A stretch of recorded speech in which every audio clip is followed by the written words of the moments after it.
Bom, eu vou começar falando o que eu faço, né? Eu sou parte do Engajamundo, que é uma organização de jovens, feita para jovens, e que a gente trabalha com algumas frentes, né? A gente trabalha com formação, com ativismo direto e com advocacy e lobby, dentro dos espaços de tomada de decisão. Eu também sou parte do ISA, trabalho num programa de políticas e direitos socioambientais, então acompanho as pautas que acontecem no Congresso Nacional e, bom, os processos jurídicos, toda essa coisa. Também faço parte do Jugive, que é um escritório que eu criei dentro da UNB, é uma clínica jurídica, e a gente trabalha com diversidade. Então, a gente recebe casos de diversidade, assim, né? Para advogar mesmo, fazer advocacia pura. Eu também criei meu projeto, que chama-se Climáticos, que foi muito fruto de todo esse trabalho que eu aprendi no ISA e aprendi no Engaja, de que, num mundo de negacionistas da crise climática, eu resolvi sentar na minha bicicleta, pegar meu celular e documentar. Quais são os impactos da crise climática? O que é que tem acontecido?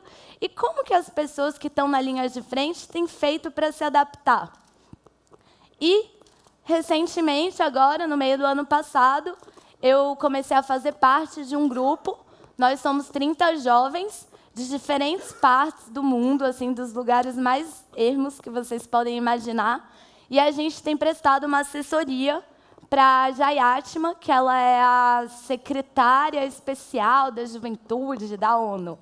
E a gente assessora ela em realmente como fazer uma participação efetiva dos jovens. Bom, falei o que faço, mas quem sou eu? Bom, acho que a maior parte de nós aqui, ou todos, somos humanos, né? Ser humano. E parece que essa discussão, ela está bem... Voltou, né, esse debate do que é ser humano. Para mim, e acho que para muitos de nós aqui, ser humano é a necessidade da gente ser consciente. E é por isso que eu gosto de me descrever como co-criadora de novos mundos. E co-criadora é a palavra mais importante aqui. Por quê? Porque vamos pensar no movimento global, né, da juventude. Ele só ganhou força e visibilidade não só pela Greta estar fazendo as greves dela e estar na frente do Parlamento Europeu. Ele ganhou força e visibilidade e a gente está tendo um mínimo de voz agora porque a gente se uniu. A gente resolveu sentar junto e fazer demandas comuns e juntos, de mão dada, sem soltar a mão de ninguém, e pedir junto. Obrigada.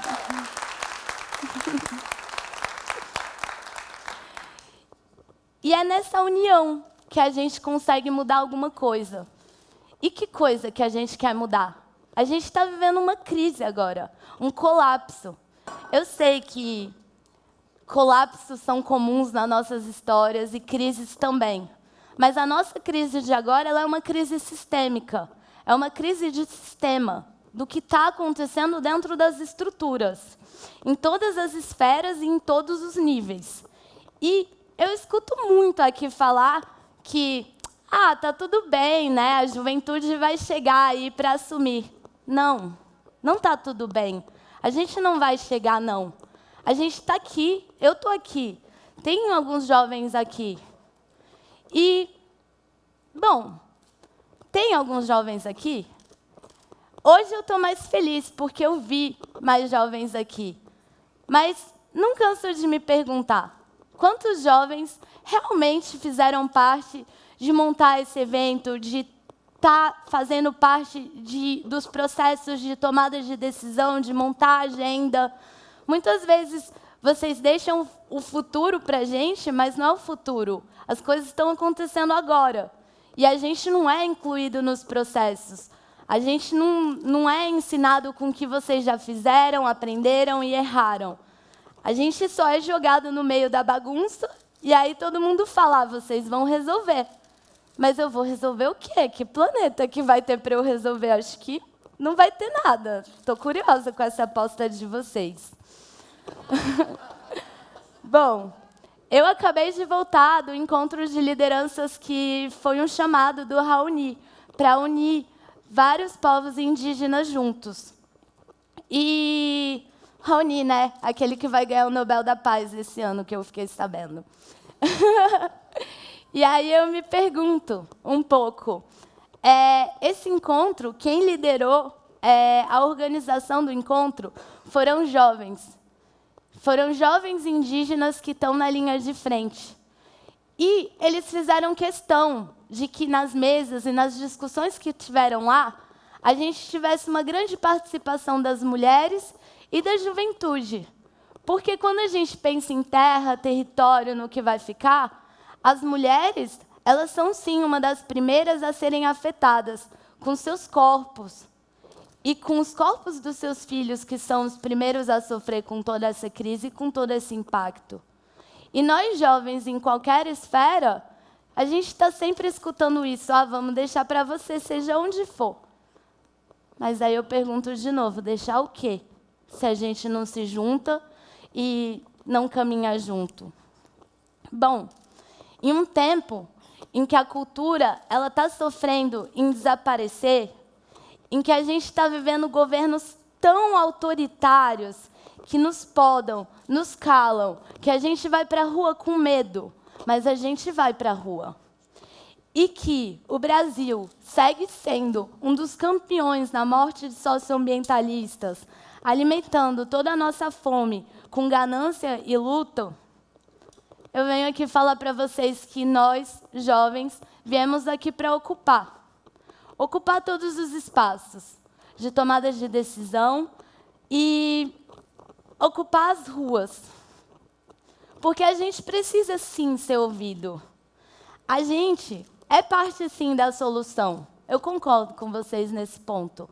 Mas nós também somos parte da responsabilidade. Então, se a gente quer falar sobre intergeracionalidade, de deixar um futuro e um mundo para as futuras gerações, a gente tem que lembrar das presentes gerações que estão aqui agora, que precisam, sim, caminhar junto com vocês e aprender com tudo que vocês já viveram e têm liderado, de tantas essas iniciativas que vocês trouxeram aqui. E, como bem foi falado pela Paula, pelo Walter, pelo Alexandre, a nossa autonomia e o que nós jovens queremos hoje aqui, e queremos talvez falar para vocês, que talvez vocês não saibam, a nossa autonomia ela é floresta em pé. É com nós, todos os seres humanos, entendendo que a gente é essa terra. E que essa terra que a gente agora não consegue pisar, por causa de tudo isso que é concreto, por causa do asfalto e de todas essas estruturas, essa terra também é a gente. E depende da gente. Eu escutei uma frase no encontro do Raoni que eu quero falar aqui para vocês. Ela é da Célia Chacriabá. Ela fala que o mundo está cheio de ciência, mas o limite dessa terra é a nossa consciência. A ciência já falou para todos nós, nesses tantos relatórios de IPCC, que às vezes é difícil entender e traduzir. Nós temos 10 anos para reverter uma crise climática. Mas quão disposto a gente está de mudar o que a gente faz agora e o que a gente tem feito não só no nosso dia a dia, mas em todos os níveis, coletivo e político. A gente, como juventude, a gente está se juntando porque a gente entendeu que a gente precisa se formar e se informar bem. A gente sabe que não tem como quebrar um sistema e hackear todo esse sistema que é difícil, que eu sei que vocês têm lutado há muitos anos, muitos de vocês aqui, se a gente não estiver bem informado e se a gente não estiver formado. E aí, é por isso que lá no Engajamundo a gente criou um programa que chama Educlima, que foi um pouco de uma sacada nossa. Não tem educação climática hoje no Brasil. Ninguém fala sobre isso, ninguém fala sobre crise. E eu entendo, a gente tem outros problemas que a gente tem que estar lutando. A gente vai para as ruas para falar de educação, para falar de previdência, falar de clima, parece uma coisa muito distante. Mas quando eu vou de bicicleta, documentar com meu celular, pessoas que estão na linha de frente, eu vejo que isso não é tão distante, não. Que isso está, sim, afetando todo dia, no dia a dia das pessoas. Eu gostei de escutar o Alexandre falando aqui que ele está assumindo que ele quer ficar, que ele quer continuar produzindo. É isso que a gente quer também. A gente quer viver diferente, a gente quer fazer as coisas diferentes. E também o ISA também vem fazendo esse trabalho de formar juventudes, formar comunicadores, formar pessoas que possam falar por si e do seu próprio território.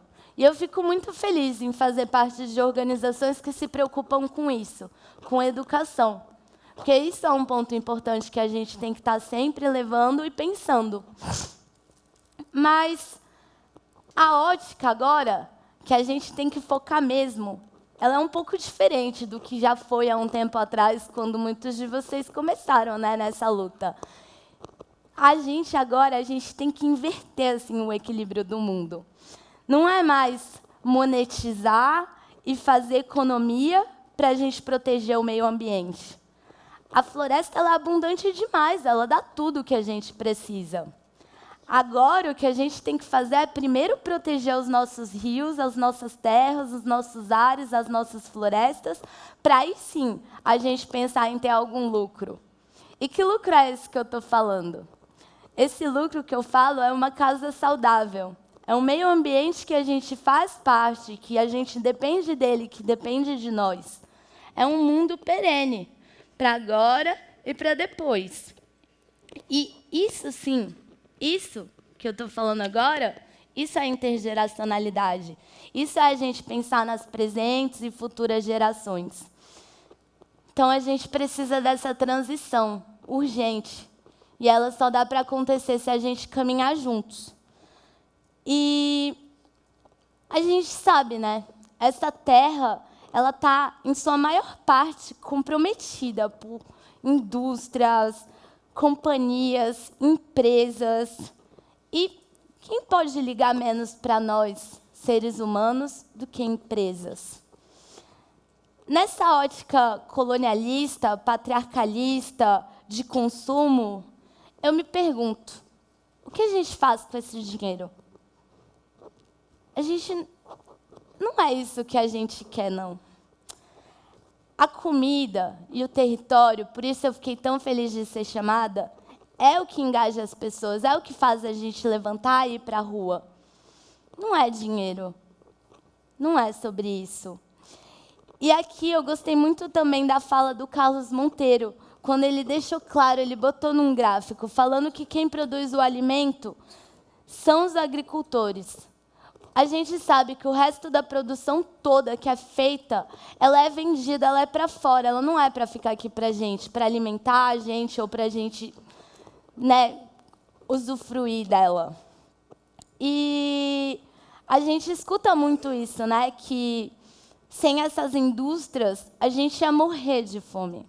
A gente não ia morrer de fome, a gente sabe produzir, a gente sabe que a gente depende dessa terra e que, cuidando da nossa terra, a gente tem sim o que comer todo dia e a gente tem como aproveitar todo dia também.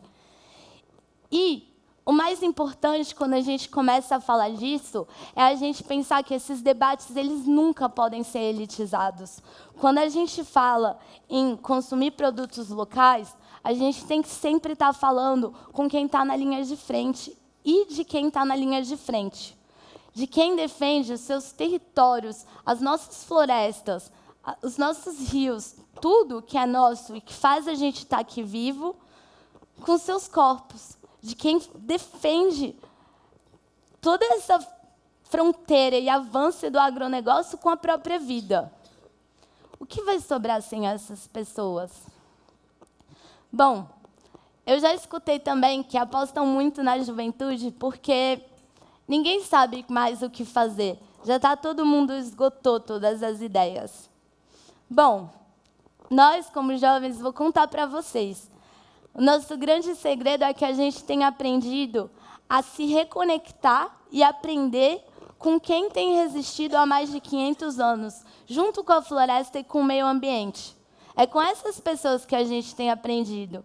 E é com essas soluções que a gente tenta levar para as nossas casas e para os espaços de tomada de solução. As soluções, elas estão aí, a gente sabe. Vocês trouxeram muitas delas. Eu gostei muito de escutar, tinha muitas que eu não tinha escutado. E eu falei para vocês, eu vou de bicicleta documentar muitas delas também que eu ainda desconheço. E vou falar assim, uma frase, aliás, o título de um livro que é de uma pessoa que me inspira muito, que com tantas ideias para adiar o fim do mundo, o que é o Ailton Krenak, né, o título do livro dele, eu respondo com o título do livro da Nurit Ben-Sussan. O que é feito desses encontros que a gente faz?